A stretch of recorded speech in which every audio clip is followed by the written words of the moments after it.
Would love to know your thoughts on Canada-U.S. relations right now, the pending trade war.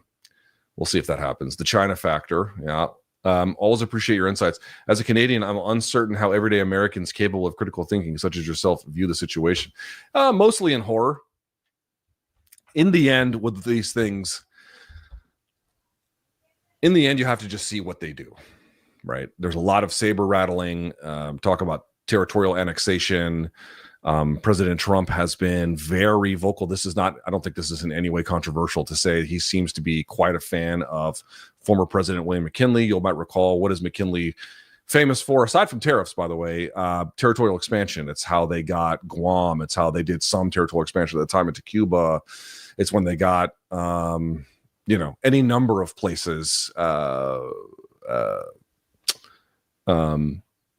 I think Hawaii expansion started under McKinley as well. A bunch of places. Puerto Rico. I mean, the list is endless. So clearly he has territorial ambitions if he is modeling his own presidency according to the McKinley one. And of course, you've heard him talk about Greenland.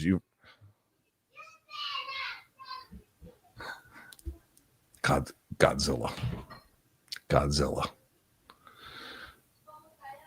Oh my God. My daughter is fighting in Spanish with her grandmother. They're yelling at each other. I don't know if y'all can hear it, but that's what they're doing. Okay. All right. Sorry. It's a little hard to not be sidetracked. She's mad that Abuela won't put on Disney Plus for her. All right. That aside,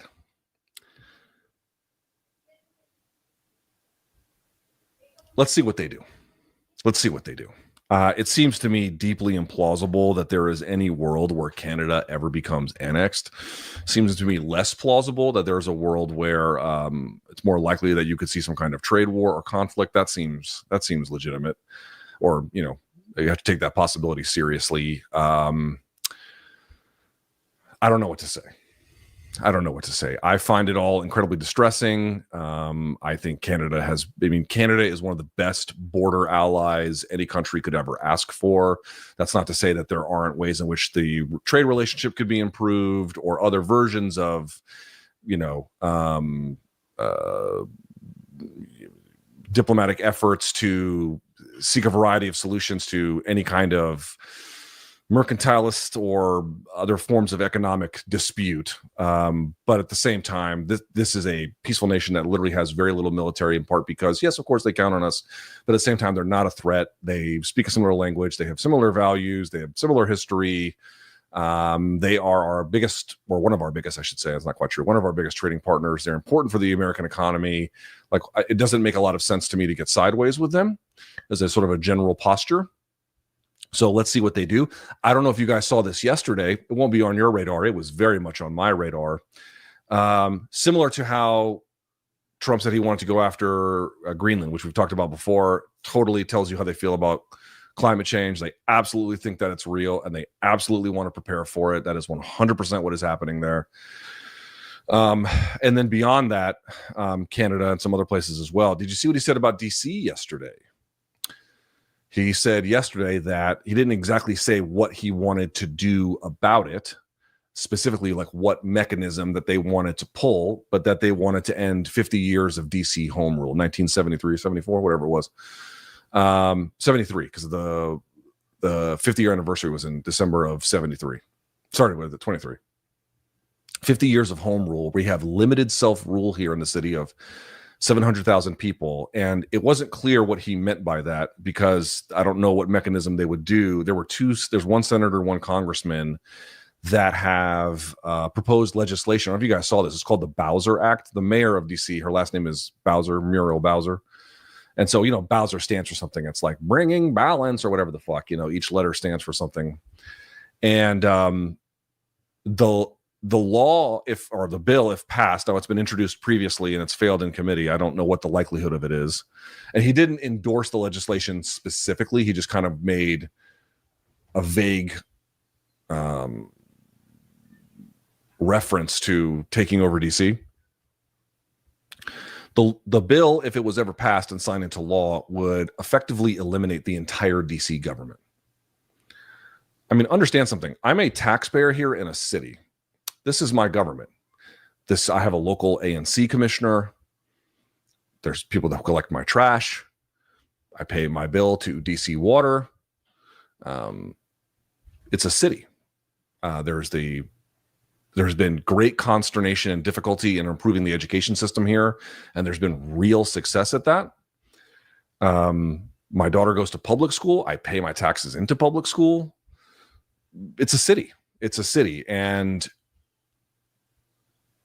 the notion that there are people, I mean, it's like insanely.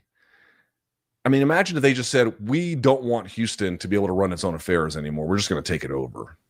We're just going to change federal law so that Houston no longer has a mayor. It no longer has a city council.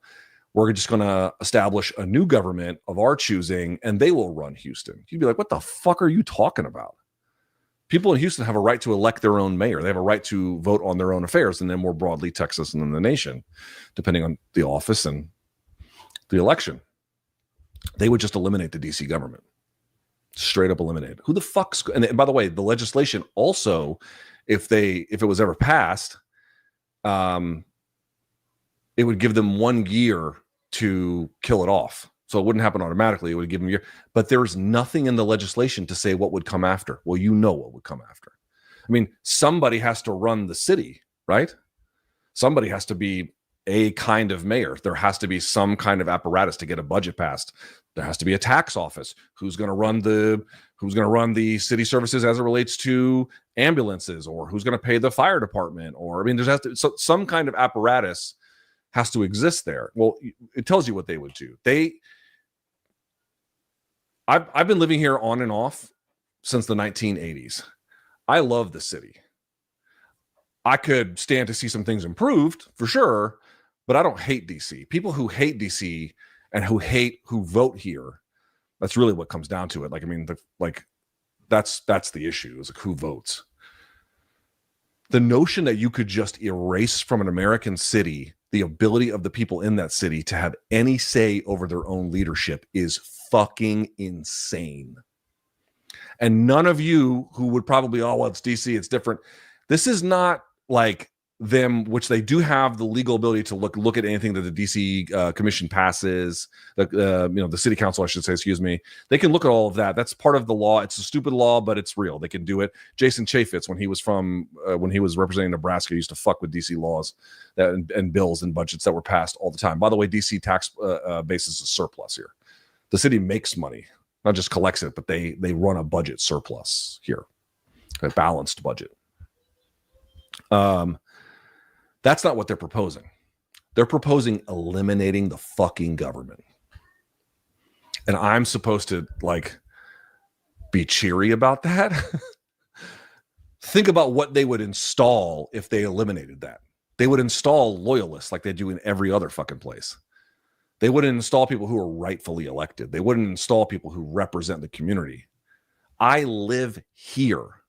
These are my neighbors. And my neighbors aren't wealthy. I don't live in a wealthy area of DC. Trust me. Trust me, I don't. We should have the right to vote on our own affairs. We should have the right to control who collects our trash. We should have the right to vote for our own fucking mayor. How is this even remotely something that people would take seriously? I bring this all up to say, you're asking about Canada. I don't know what they're going to do about DC. And maybe this legislation, this bill dies in committee. It doesn't even make it to the floor. Even if it made it to the floor, I doubt it would pass the House. There's pretty thin margins. It's hard to say. I don't know. I don't know how it will go.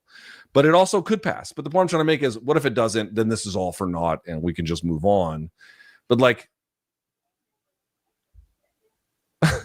I understand your concern, because I don't have the same kind of concern. I think eliminating the government of a city is a very different thing than annexing a large country. They require two very different things. But the point I'm trying to make is, it doesn't matter what the people in Greenland want, or Canada want, or the city of Washington, D.C. want. And we're Americans, by the way. Greenland, they're not Americans. Canadians are not Americans. I'm an American. I'm an American citizen. I'm a Washington, D.C. taxpayer. This city is important to me, and how it's governed is important to me. And the notion that somebody could come through and pass federal law to eliminate the ability of people like me to vote on my own affairs in my own city for the people who teach my kid and collect my trash and clean my water is indefensible. Indefensible. And all of you watching know it. And of course, I know it. So I understand that there are people with great uncertainty about it. There's lots of insane ideas floating around right now. We just have to wait and see what happens.